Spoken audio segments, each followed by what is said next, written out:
futuro vem justamente do petróleo.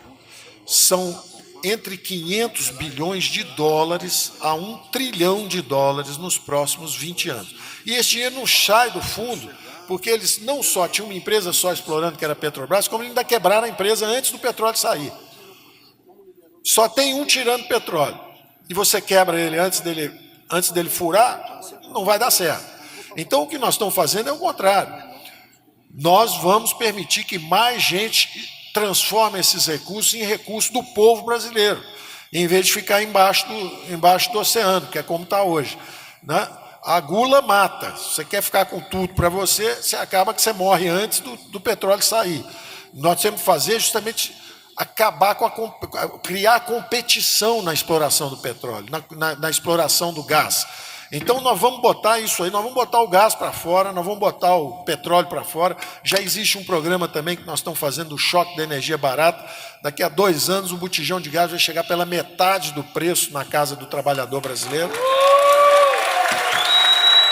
Para vocês terem uma ideia, o BTU, que é a unidade de gás no Brasil, que tem gás natural, custa 12 dólares. No Japão e na Europa, que não tem gás, eles importam da Rússia, custa 7 dólares. E nos Estados Unidos, que tem o gás natural, custa 3 dólares. Então, o Brasil custa 12. No Brasil é mais caro do que nos países que não tem gás. Por quê? Monopólio. Monopólio da Petrobras para refinar, monopólio das companhias estaduais para distribuir, tudo monopólio. Nós vamos quebrar esses monopólios e nós vamos baixar o preço do gás e do petróleo, com a competição, fora a redução da roubalheira, né? Então, esse movimento de descentralização dos recursos, então, para terminar essa essência do choque do Pacto Federativo, é que você tem que sentir a presença do Estado exatamente onde o povo está. Se você está num país mais avançado e alguém puxar uma arma e der 3 tiros para cima, na mesma hora vem 8 viaturas da polícia, tem uns snipers apontando para você e fala, olha, abaixa a arma aí, porque senão vai dar errado, vai dar ruim para o seu lado. E baixa a arma devagar. Se você desmaiar, tem uma ambulância para te pegar e te levar no hospital público. No Brasil, você pode dar tiro 3 dias pela cidade, dar tiro para todo lado, que a polícia corre porque está desarmado, o bandido tem uma metralhadora, um fuzil R-15, quer dizer... Então, o Estado está desequipado, a prefeitura não tem o recurso para o ambulatório, não tem recurso para o grupo escolar. Então, a nossa ideia é já pegar o pré-sal, mas não é gradual, não. Já pega o ano que vem, já joga 70%. Minha equipe vai ficar brava, minha equipe fala assim, não, vamos fazer gradual, porque hoje 100% é da União. Então, vamos passar 10% para o Estado, no ano seguinte 20%, no ano seguinte 30%. Não. Os recursos hoje já estão com a União, a maior parte. 65% já é da União. E 25% dos estados e municípios. E 35% dos estados e municípios. Então, o futuro, 70% tem que ser de estado e município já. Não é daqui a 20 anos. Não é daqui a 20 anos. Não é daqui a 20 anos. Porque está faltando polícia é hoje. Não é daqui a 20 anos. Está faltando escola, é hoje. Não é daqui a 20 anos.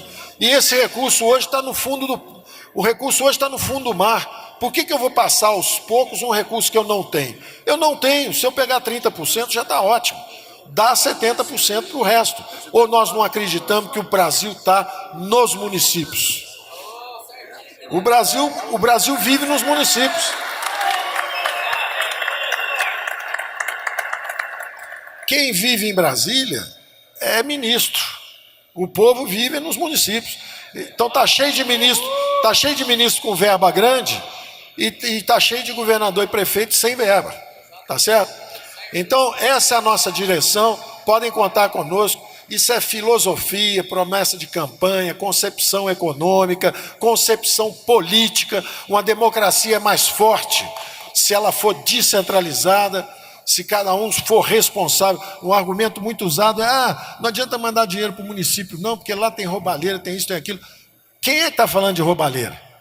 Quem é que pode falar de roubalheira? O governo federal falar de roubalheira em município? Quem é que pode falar disso? Tá certo? Ah, mas eles não sabem. Eles não sabem administrar, eles vão fazer uma ciclovia em vez de fazer uma escola. Ora, você tem que acreditar na democracia. Se o prefeito resolver fazer moinho de vento, vai perder a próxima eleição. Você tem que confiar na população que votou, tá certo?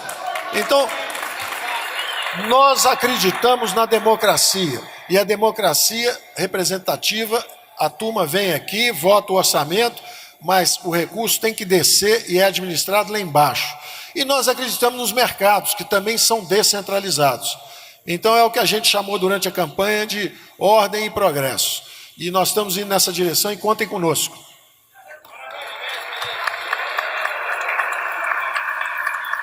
O saneamento é uma das áreas que ficaram com subinvestimento durante décadas. O Brasil tem hoje taxa de expectativas de vida diferente entre regiões, em grande parte pela assimetria nas condições de saneamento. Crianças morrem mais cedo nas regiões mais pobres, Norte e Nordeste, exatamente pela falta de investimento em água, esgoto, saneamento em geral. Então, é uma das nossas prioridades, o S do BNDES, nós até estamos brincando, dizendo que é o S de saneamento agora, porque precisamos fazer esse investimento em capital humano, investimento na saúde do trabalhador brasileiro. Já tem aí alguns estados, como Alagoas, Acre, Amapá, que estão já bastante avançados nesse projeto que vai ser apoiado pelo BNDES. Nós estamos muito esperançosos de trazer dinheiro do mundo inteiro para isso. Nós estamos aprovando semana que vem, possivelmente, a MP de saneamento, e isso vai mudar radicalmente as condições de saneamento no Brasil. O investimento privado vai entrar, não só o doméstico, mas também o internacional.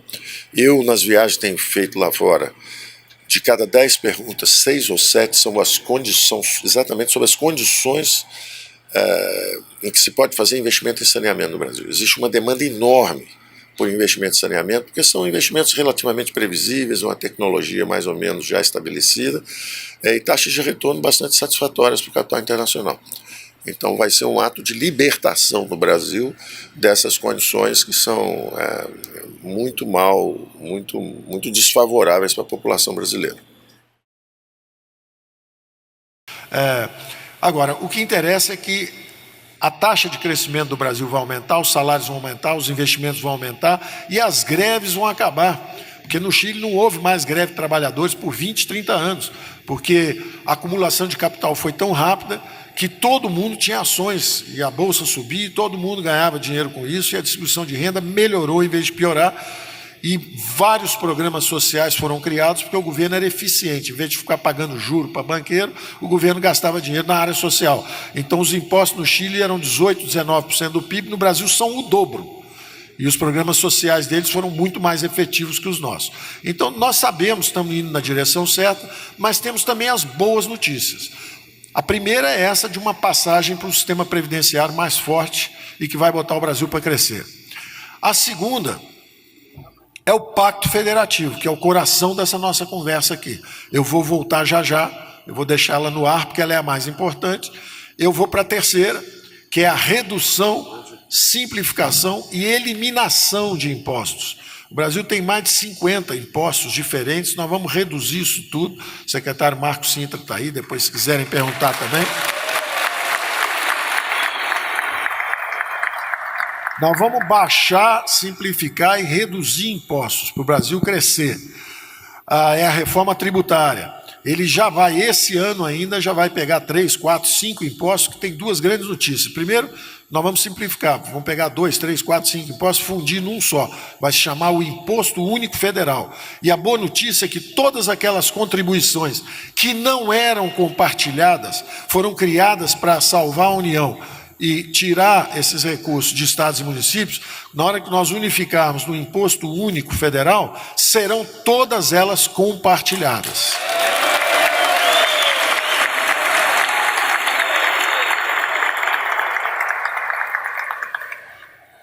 A terceira reforma que nós vamos fazer, está ali também o Salim Matar para falar, é a privatização. E a privatização é importante porque as estatais, que foram criadas 20, 30 anos atrás para fazer infraestrutura, não conseguem mais fazer infraestrutura. A Eletrobras estava quase quebrada, a Petrobras quase quebrou, e quando a estatal não consegue mais investir, acaba aparelhada politicamente, vira foco de corrupção. Onde aconteceu o mensalão? No Correios. Onde aconteceu o Petrolão? Na Petrobras. Onde aconteceu o problema diziam que era o problema do MDB, não é? Caixa Econômica Federal. Quer dizer, são empresas estatais que se transformavam em aparelhamento político, dissipação de recursos públicos, constrangimento para uma classe política que tem um desafio enorme pela frente, porque perdeu o apoio da opinião pública e tem muita gente séria lá, disposta a consertar o Brasil. Vocês são políticos, prefeitos são políticos, vocês sabem que vocês têm um desafio grande, vocês sabem que a população confia em vocês e votou em vocês, vocês sabem que vocês têm muito a fazer pela frente, e nós temos que ajudar vocês justamente descentralizando esses recursos para vocês reassumirem o protagonismo, porque hoje o dinheiro está todo carimbado, está todo empossado, está todo vinculado, está todo indexado, vocês não têm a capacidade de gestão. Então, a privatização é exatamente para recuperar a capacidade de investimento do Brasil. Nós calculamos aí que vai para mais de 1 trilhão o valor dessas empresas estatais. Da mesma forma, o Salim tem 700 mil imóveis também, mal administrados, caindo aos pedaços, às vezes prédios também novos, mas mal alugados, e casas, me ofereceram, logo que chegamos aqui, quer uma casa na beira do lago? Não, vende, entrega para o Salim, vende esse troço, reduz a dívida e vamos embora. Vamos vender isso. Tem mais de 1 trilhão em ativos imobiliários também. Então, se tem uma dívida de 4 trilhões, tem 1 trilhão em imóveis, 1 trilhão em estatais, podia rachar essa dívida pela metade. Em vez de pagar 400 bilhões de juros todo ano, reduz isso pela metade. São 200 bilhões que podiam estar a serviço de saúde, educação, saneamento.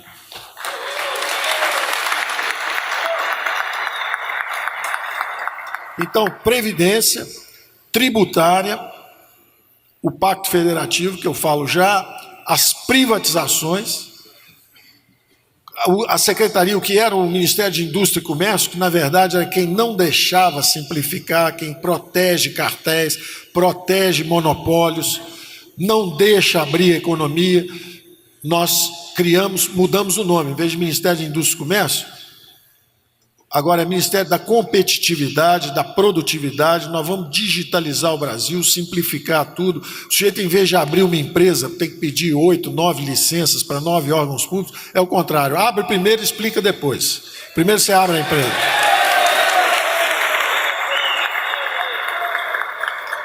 Então, esse Ministério de Competitividade e Produtividade está funcionando também.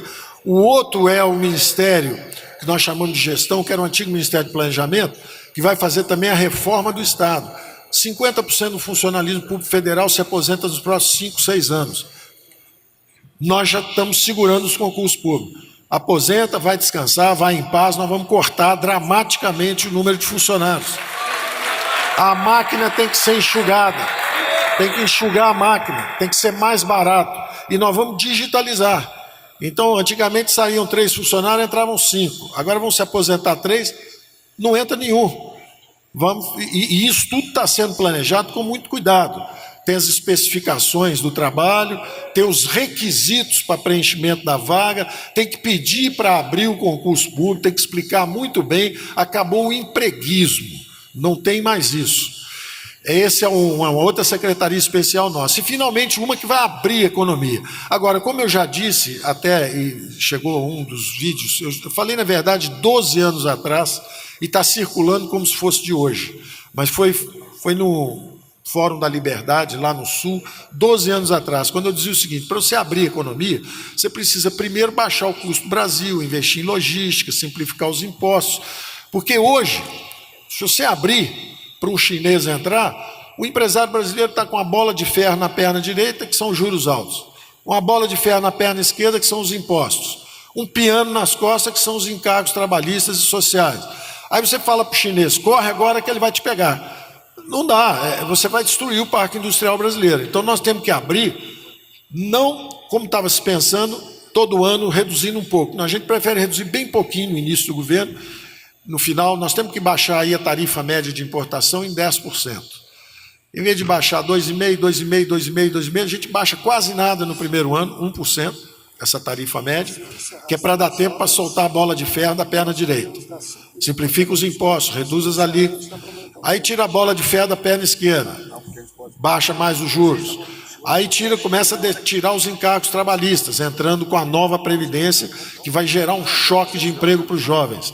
10 milhões de empregos para jovens, de repente, no primeiro emprego. Eles hoje são proibidos de trabalhar pelos encargos abusivos, eles não têm experiência de trabalho, não têm ainda capacidade nenhuma de achar o emprego. A economia é parada. Ele vai para a droga, vai para a criminalidade. Nós estamos condenando a juventude a ir para o caminho errado. Nós estamos proibindo o jovem trabalhar. Desde quando trabalhar faz mal para a saúde?